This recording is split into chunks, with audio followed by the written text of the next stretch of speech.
평안을 하셨습니까? 오늘은 성벽봉헌식 두 가지의 의미라는 제목으로 하나님 말씀 나누고 기도하도록 하겠습니다. 예전에 스카이 캐슬이라는 드라마가 있었습니다. 대한민국 0.1%의 사람들이 자신의 자녀들 역시 명품 인생으로 만들기 위해서 처절하고도 추악한 사투를 담은 드라마의 내용입니다. 여러분, 제목이 말해주듯이 스카이 캐슬은 그 누구도 쉽게 범접할 수 없는 곳입니다. 자기들만의 성을 쌓아놓고 저들만의 세계를 구축하며 살았던 것이거든요. 성경의 성 캐슬이 처음으로 등장하는 곳은 창세기인데요. 가인이 동생 아벨을 죽이고 에덴에서 쫓겨나게 되잖아요. 그러면서 그가 유리하면서 노 땅에 이제 정착을 하게 되는데, 그 노 땅에서 처음으로 가인이 성을 쌓고 그 성을 에녹 성이라 이렇게 칭합니다. 거기에 이제 첫 성이 나타나는 거죠. 그러니까 여기에 인간이 쌓은 성의 특징이 나타나는 것입니다. 그게 뭡니까?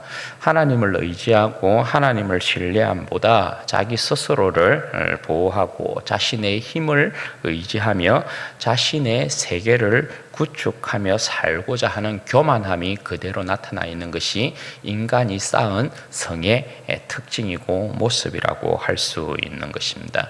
그러나 하나님의 성 예루살렘은 그 의미가 완전히 다릅니다. 오늘 말씀을 통해서 그것을 좀 알아보고 은혜를 나누도록 하겠습니다.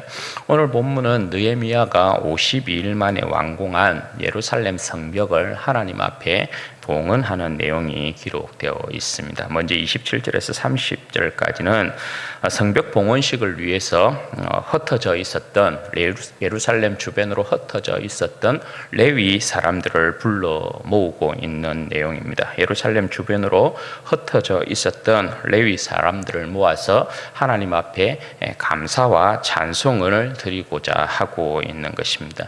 왜냐하면 하나님께서 저들 가운데 행하신 일이기 때문에 하나님께서 감사, 찬송을 받으시기에 합당하다라는 것이죠. 하나님께서 행하신 역사에는 반드시 하나님께서 그들 가운데, 그 백성들 가운데 하나님께서 행하신 하나님의 뜻이 이루어져 있단 말입니다. 그러니까 반드시 또 마땅히 하나님 앞에 감사와 찬양을 드리는 것이 그 백성의 마땅한 모습이라고 할 수 있는 거죠. 이것이 또한 여러분, 하나님께서 그 백성을 지으신 목적 아니겠어요? 하나님께서 그 백성을 택하시고 그 백성을 불러서 그들을 통한 하나님의 역사를 이루시는 것이거든요. 그러니까 그 역사 가운데서 인간은 하나님으로부터 생명과 영광을 얻고 하나님을 찬양하는 것입니다. 그러면 하나님께서 홀로 또 영광을 받으시고 그 백성 가운데 또 다시 복을 내리시고, 이것이 쭉 이어지는 것이 영생의 복이라고 할 수 있는 것이죠. 이 복이 이스라엘 백성을 통하여서 세계 만민에게 미치게 하는 것이 하나님의 완전한 목표이고 뜻이 되는 것이죠. 어쨌든 이 상황 가운데 하나님께서 이스라엘 백성을 통하여 행하신 일이 나타났으니까 오늘 레위인들을 불러 모아서 하나님 앞에 찬송과 하나님 앞에 감사의 영광을 돌리려고 그렇게 하고 있는 것입니다. 따라서 제사장들을 비롯하여서 레위인들, 그리고 백성들, 그리고 성문, 성벽까지도 정결하게 하였다. 30절 말씀에 보면 그렇게 기록이 되어 있습니다. 그리고 31절부터 43절까지는 느헤미야가 모든 백성으로 하여금 성벽 봉헌식을 진행하는 내용이 기록되어 있는데요.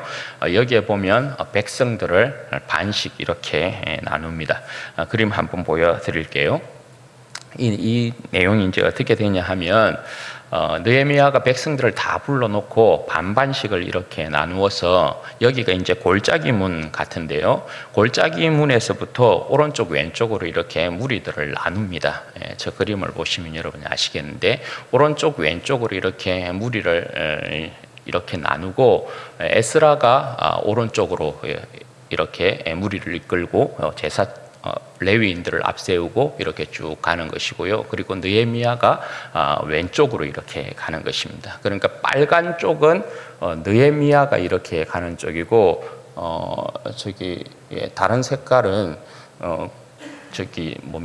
에스라가 이렇게 가는 형태로 되어 있어요. 그리고 위쪽에 보면 성전이 이렇게 있죠. 감옥문 앞에서 이제 만나게 되는데 거기에서 모든 무리들이 다 함께 만나게 되는 것입니다. 그렇게 이제 성벽을 봉헌하는 예식을 치르고 있습니다. 저들이 이렇게 쭉 오른쪽 왼쪽으로 가면서 하나님을 계속 쭉 찬송하며 가는 것입니다. 그리고 성전 앞에 같이 모이게 되는데 거기에서 또 어떻게 합니까? 하나님을 찬송하면서 큰 제사를 드리고 하나님께서 주신 기쁨으로 크게 즐거워했다, 그렇게 말씀하고 있습니다. 여기에 보면 하나님께서 주신 그 즐거움에 있어서 부녀와 어린 아이까지도 라는 표현을 통해서 그 백성 가운데 한 사람도 예외 없이 모두가 뭡니까? 성벽을 봉헌함에 따라서 하나님께서 그들 가운데 주신 큰 기쁨으로 즐거워하였다라는 것을 그렇게 말씀을 해주고 있습니다. 43절 말씀에 보면 그 내용을 확인할 수 있습니다. 여러분, 성벽 봉헌을 통해 하나님께서 저들에게 주신 큰 즐거움, 그것이 무엇이었을까? 이것은 이제 성벽 봉헌이 가지는 두 가지의 의미로 그 즐거움이 무엇이었는지를 말씀드릴 수 있겠어요. 성벽 봉헌에는 두 가지 의미가 있습니다. 크게 첫 번째는 뭐냐면 완전함이라고 할 수 있겠습니다. 성벽 봉헌으로 하나님의 도성인 예루살렘이 완전하게 되었다라고 할 수 있는 거죠. 성벽이 없는 예루살렘, 그리고 성벽이 없는 성전은 한마디로 여러분 뭐예요? 원수들과 대적들의 공격에서부터 안전을 보장하지 못하는 것입니다. 그런데 성벽이 완성됨으로, 성벽이 세워짐으로 그건 여러분 무엇을 이야기하는 것입니까? 이제 하나님께서 그 도성을 완전히 그가 지키시고 보호하신다라는 것을 그 백성에게 확정하여 주는 그러한 사건이라고 할 수 있습니다. 그러니까 성벽이 완성이 되어서 예루살렘과 성전을 보호하게 되는 거죠. 그러니까 이제는 그 어떤 원수도 그 백성을 유린할 수 없고 정복할 수 없다라는 것입니다. 바벨론이란 비참한 이 바벨론 포로라는 비참한 역사를 그들이 다시 겪지 않아도 된다라는 거예요.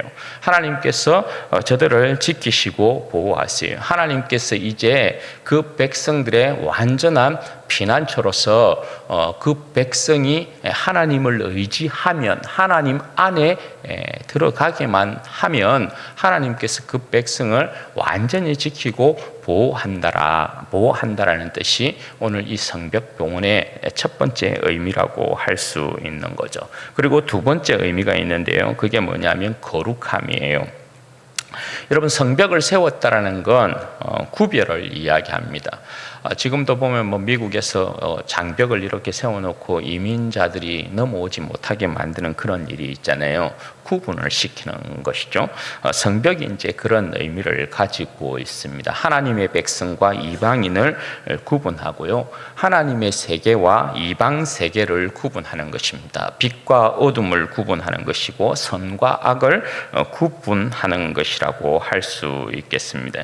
이제 하나님의 백성은 어떤 백성이에요? 거룩한 백성이에요. 이들이 말씀 앞에 서서 이방인들과 절교를 하고 율법을 쫓아 살기로 하면서 이제 성벽을 봉헌하게 되어지고 하나님 앞에서 완전한 거룩한 백성으로 그들이 구별되는 것을 보게 되죠.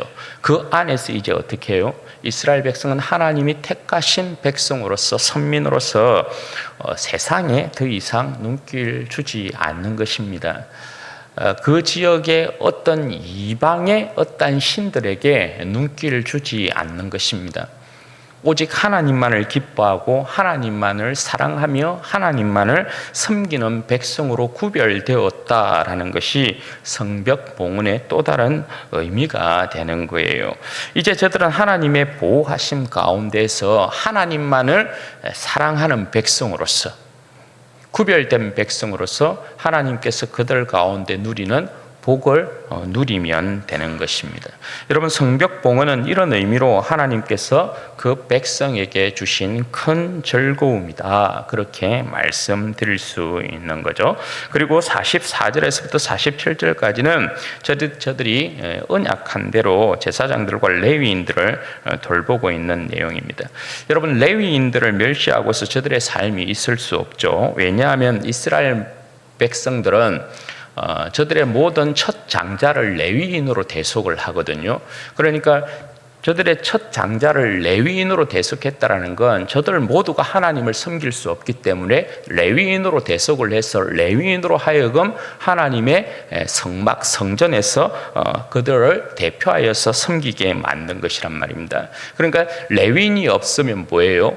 저들은 하나님을 가까이 섬길 수 있는 백성도 될 수 없을 뿐더러 저들의 생명과 영광도 없는 것이라고 할 수 있는 거죠. 레위인들이 제사장 직분이나 성전에서 섬기는 일이 없으면 저들은 그야말로 아무것도 아닌 인생이 된단 말입니다. 우리가 읽지는 않았지만 오늘 본문 오늘 12장 1절에서부터 26절까지의 내용도 여러분 어떤 내용입니까? 대제사장 가문을 비롯하여서 레위인들을 쭉 이야기하고 있어요. 레위인들의 가계를 쭉 이야기하고 있어요. 그러니까 여러분 보십시오.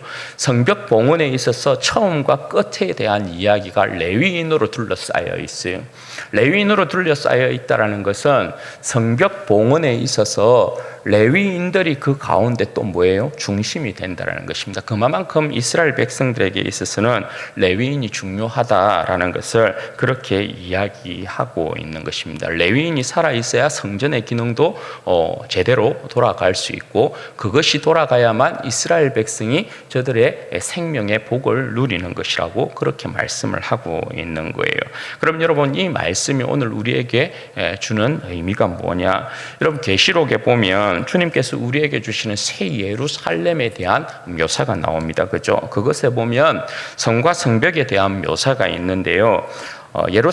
새 예루살렘을 이렇게 이야기할 때 요한계시록에 보면 그 성이 네모 반듯하여서 12,000 스타디온이라 그렇게 말씀합니다. 그리고 장강고가 같아요.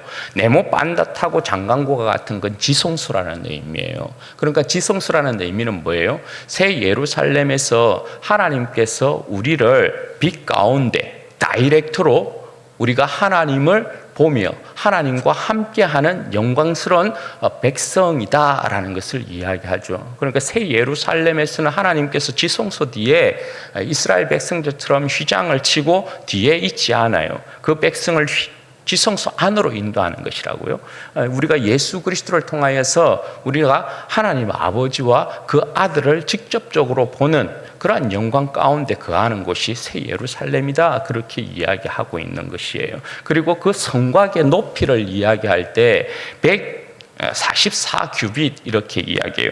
여러분, 이게 지성소의 크기를 12,000 스타디온이라고 이야기하는 것도 상징적인 의미로 12 곱하기 10 곱하기 10 곱하기 10으로 묘사를 하거든요. 그러니까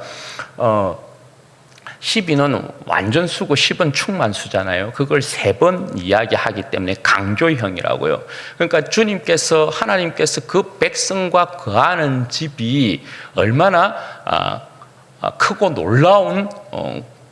놀랍고 영광스러운 것으로 되어 있느냐, 거기에 대한 부분을 이런 식으로 이제 표현하고 있는 거예요. 그리고 높이를 144규빗 이렇게 이야기해요. 이것도 12 곱하기 10이란 말입니다. 그러니까 여기에서 이제 또 상징하는 게 여러분 뭐겠어요? 이걸 그냥 숫자로 환산을 하면 한 60m 정도가 돼요. 144규빗 정도면 여러분 높이가 그냥 숫자적으로도 60m의 성벽이라고 여러분 생각해 보십시오.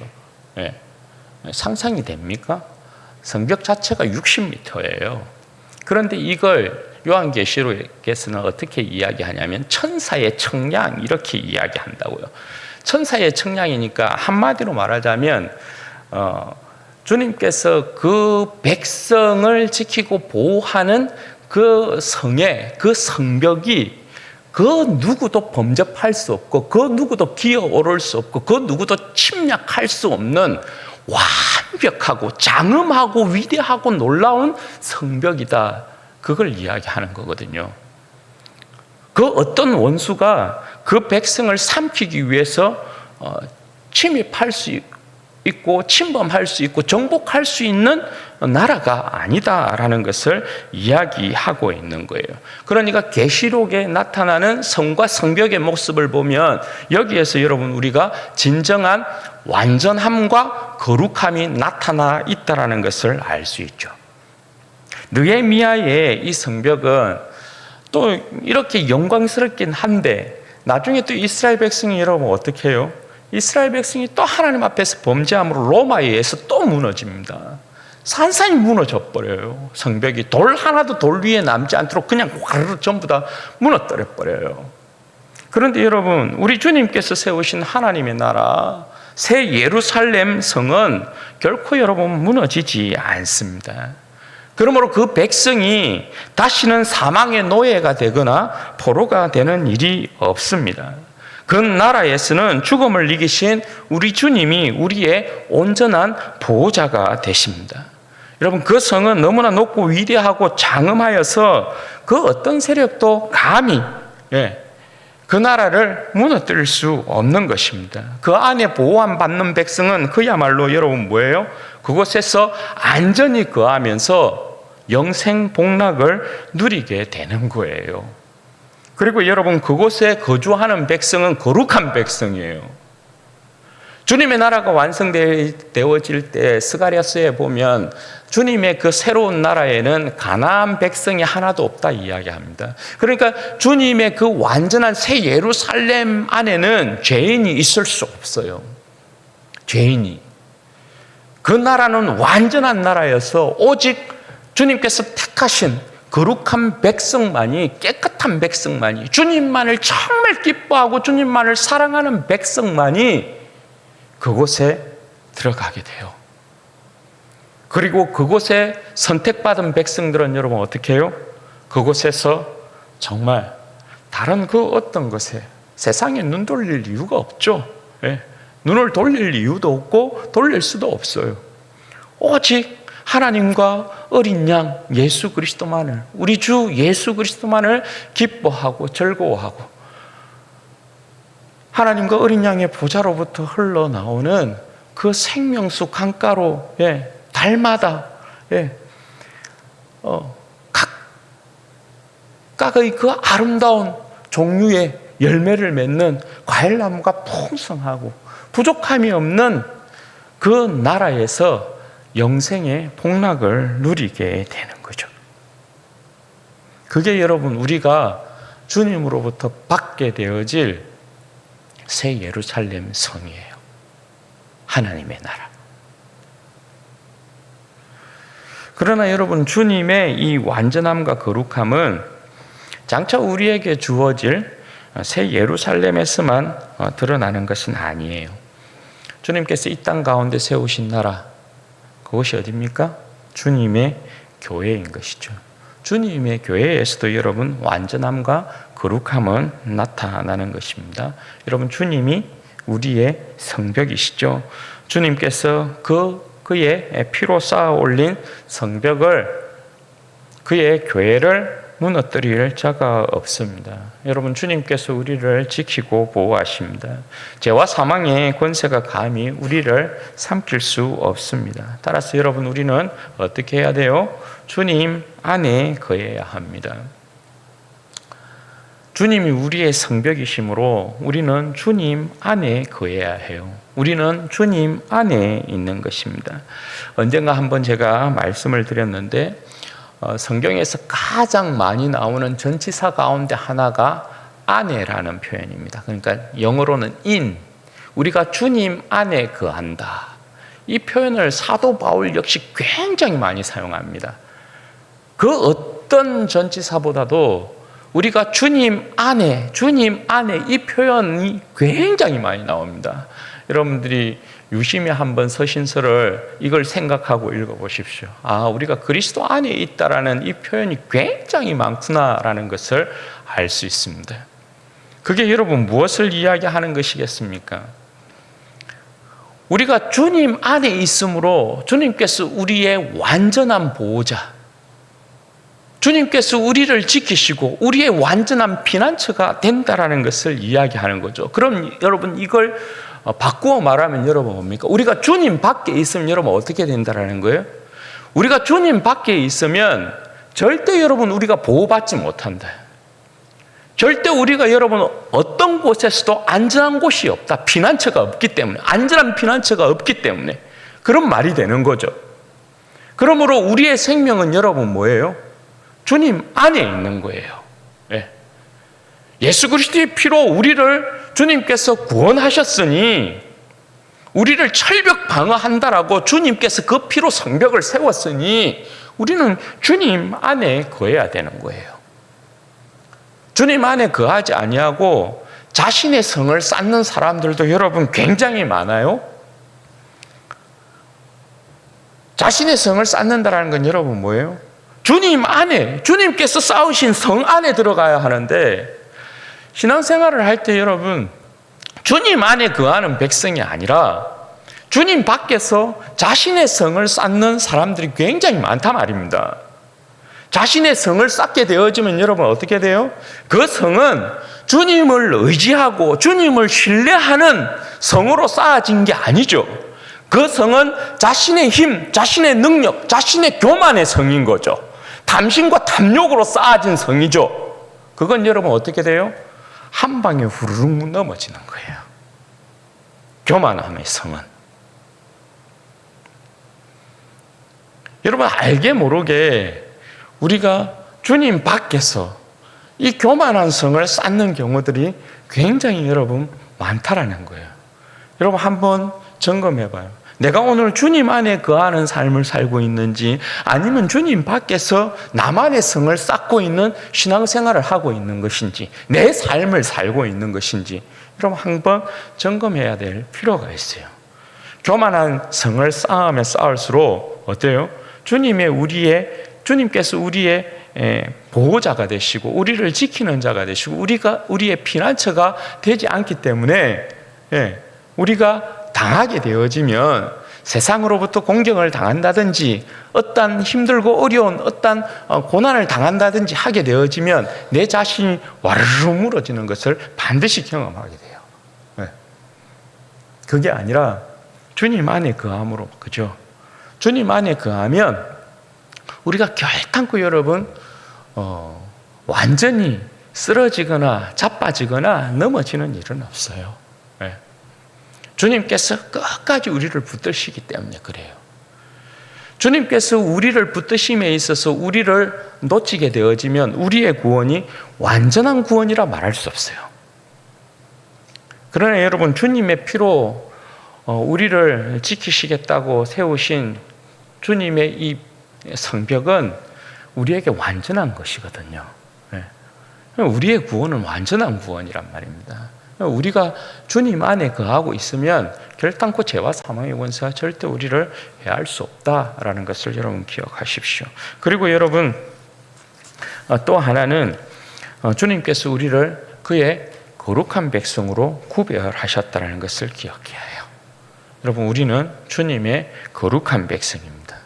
주님의 거룩한 백성이라는 건 여러분 뭐예요? 주님 안에 거하면서 주님만을 사랑한다는 거예요. 주님만을 기뻐한다는 거예요. 주님만을 즐거워한다는 거예요. 주님 한 분만으로 만족한다는 거예요. 이것의 여러분 반대는 뭐예요? 거룩하지 아니하면 항상 여러분 우리는 세상에 우리의 시선을 두겠죠. 또 세상으로 여러분 가까이 가겠죠. 그러나 여러분 거룩한 주의 백성은 세상과 관계없는 것입니다. 거룩한 주의 백성은 어두움과 관계없는 것입니다. 거룩한 주의 백성은 죄악과 관계없는 것입니다. 관계없어요. 내가 그리스도와 함께 십자가에 못 박혀 죽었단 말입니다. 그리고 그리스도와 함께 다시 살았단 말입니다. 세상에 대하여서 죽었어요. 그리고 그리스도에 대하여서만 산 거예요. 주님께서 우리를 주님 안에서만 산 백성으로 살린 것이란 말입니다. 그러니 여러분, 우리는 주님만을 기뻐해야 돼요. 주님만을 사랑해야 돼요. 다른 건 여러분 사랑하고 다른 것에 마음 두고 다른 것에 시선 두고 그렇게 해야 될 백성이 아니에요. 먹든지 마시든지 무엇을 하든지 주님의 영광을 위한 백성으로 내 마음이 뜨거워져 있어야 해요. 주님의 거룩한 백성임에도 그죠? 주님 안에서 만족하지 아니하고 주님이 주시는 기쁨으로 즐거워하지 아니하고 항상 세상을 기웃기웃거리는 그러한 모습들요. 그게 여러분 주님께서 결단코 기뻐하는 모습이 아니죠. 그건 여러분 자신의 신앙도 갉아먹고 자신의 인생도 갉아먹을 뿐만 아니라 주님께는 늘 슬픔과 주님께는 늘 근심이 돼요. 성령에 늘 근심이 돼요. 여러분 보십시오.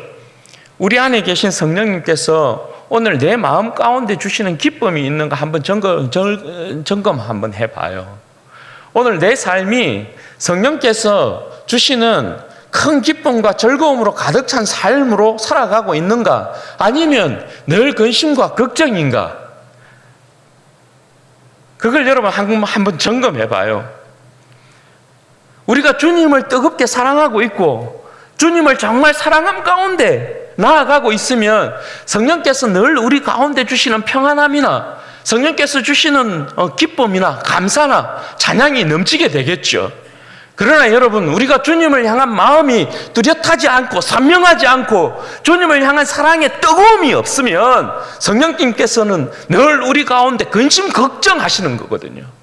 성령의 근심 걱정이기 때문에 여러분, 우리의 삶에 무슨 기쁨이 있겠어요? 무슨 즐거움이 있겠어요? 무슨 평안함이 있겠어요? 그런 게 일어나지 않는단 말입니다. 그건 우리가 주님 앞에서 거룩한 백성으로서 우리의 모든 힘과 관심과 우리의 시선을 주님께 두지 않는다라는 반증인 것이거든요. 그럼 여러분 어떻게 해야 합니까? 어떻게 해야 합니까? 정말 여러분, 이 어두운 세대를 살아가고 있는 우리가 어떻게 살아야 합니까? 우리가 정말 주님의 거룩한 백성으로 여러분 구별되어 있는 건 맞습니까? 나는 주님의 거룩한 백성이 맞습니까? 내가 거룩하니 너희도 거룩하라 그렇게 말씀하잖아요. 성경에서의 거룩은 늘 강조드리지만 언약적인 관계에 있어서의 거룩을 이야기하기 때문에 이 거룩은 나는 너만 사랑하고 너는 나만 사랑해야 된다, 이걸 이야기하는 거예요. 이 거룩이라는 열정이 좀 있어야 된다고요. 우리 가운데 거룩한 열정이 너무나 많이 식어 있는 거거든요. 이 거룩은 우리로 하여금 주님을 향한 뜨거운 열정을 일으키게 만들거든요. 주님을 향한 거룩한 열정이 불타오르면 주님 앞에서 가만 멈추어 서 있을 수가 없는 거거든요. 왜요? 거룩한 열정은 뜨거운 사랑을 동반하기 때문에 주님을 향한 뜨거운 사랑이 나로 하여금 주님 앞에 멈추어 있게 만들잖아요. 항상 나의 삶을 주님 앞에 어떻게 하면 더 드릴까? 무엇으로 주님을 더 기쁘시게 만들까? 이걸 항상 생각하게 만들고 움직이게 만들어서 뭔가 주님을 위해서 뭔가 하게 만든다고요. 열심을 품고 뭔가 하게 만든다고요. 그런데 내가 주님을 위하여서 아무것도 하지 않고 있어요. 주님을 향한 선한 어떤 마음도 일어나지 않고 있어요. 그건 여러분 아닌 거예요. 내 신앙이 고장나도 한참 고장났다라는 거예요. 내가 주님을 향한 거룩을 지키지 못하고 나의 온몸에 세상의 때가 묻어 있다라는 거거든요. 나의 온몸에 죄악이 이렇게 덮고 있다라는 거거든요. 제가 들으니까 그렇더라고요. 우리가 이제 이번 주에 돌아오는 주에 초청 잔치 하잖아요. 초청 잔치를 위해서 정말 힘쓰고 애쓰고 계신 분들이 많다 하더라고요. 지갑을 열어서 밥을 사주고 우리의 성도의 능력 꼬실라이제이션을 발휘하는 분들이 굉장히 많다 하더라고요. 얼마나 여러분 감사한 일이에요. 저도 우리 주변의 이웃들 어떻게 하면 좀 모실까 이렇게 지금 계속 기도하면서 그러게 하고 있어요. 빨리 만나서 이분들에게 좀 초청을 해야 되겠다, 그런 생각도 계속 하고 있고 그래요. 그게 여러분 주님 앞에서의 거룩한 백성의 선한 모습인 것입니다. 올해보다는 내년이 더 뜨거워지길 바라요. 우리 안에서 주님을 사랑하는 이 거룩함이 더 일어나게 되기를 바라요. 너나 나나 할 것 없이 이 거룩한 열정이 불붙게 되어지면 주님께서 그 기쁨을 이기지 못하시는 것입니다. 주님을 좀 감동시켜 보자고요. 주님을 감동시키면 주님께서 우리를 보시고 그 기쁨을 이기지 못하시면 주님께서 어떤 복이든지 우리에게 붙지 않겠어요, 그죠? 그런 복을 우리가 2024년도에는 전무후무한 복을 받아 누리자고요. 그게 하나님께서 또 원하시는 것 아니겠어요? 만복의 근원이신 하나님께서 우리한테 복 안 주면 누구한테 복 줄 거예요? 바라기는 우리 사랑하는 성도들이 주님 안에 거하심으로, 주님 안에 거하심으로 그 완전한 주님의 구원에 있어서의 그 은혜와 영광을 여러분들이 누리게 되시기를 바라고, 주님의 거룩한 백성들로서 세상과 구별되어지고 죄악에서부터 여러분 온갖 더러움에서부터 여러분 자신을 구별하여서 온전히 주님 앞에 여러분의 삶을 들이심을 통하여서 거룩의 열정이 여러분의 심령 가운데 흘러차고 넘치고 주님을 감동시키는 복된 백성 되시기를 주님의 이름으로 축원드립니다. 아멘. 같이 기도하십시다. 여러분 이 시간에 기도할 때 그렇게 기도하십시다. 여러분 우리는 주님 안에 거해야 합니다. 우리가 장차 가게 될 새 예루살렘, 주님 안에 거해야만 갈 수 있는 영광스러운 나라예요. 그 나라에 이르기까지 우리는 이 세상 가운데서 주님 안에 온전히 거하면서 주님을 우리의 힘으로 삼아야 되죠. 주님이 우리의 힘이시고 우리의 의지할 분이시고 우리의 단 한 분 신뢰할 분이시죠. 주님, 제가 주님 안에 거하면서 주님의 그 영광 가운데 행하는 인생, 영광을 누리는 인생 될 수 있도록 은혜와 복 주시기를 원합니다. 주님 또한 제가 주님 앞에서 거룩한 백성으로서 주님만을 온전히 사랑하는 그런 인생 되게 해주십시오. 열정 없는 내 모습이 아니라 사랑하는 주님 앞에서 거룩한 열정들이 일어나서 무엇이라도 주님을 좀 감동시키는 사람 되게 해주시고, 그렇게 주님 앞에서 인정받는 인생 되어지게 하시고 주님으로부터 복받는 복된 인생 될 수 있도록 은혜와 복을 주옵소서. 우리 주여 한번 부르시고 기도하십시다. 주여!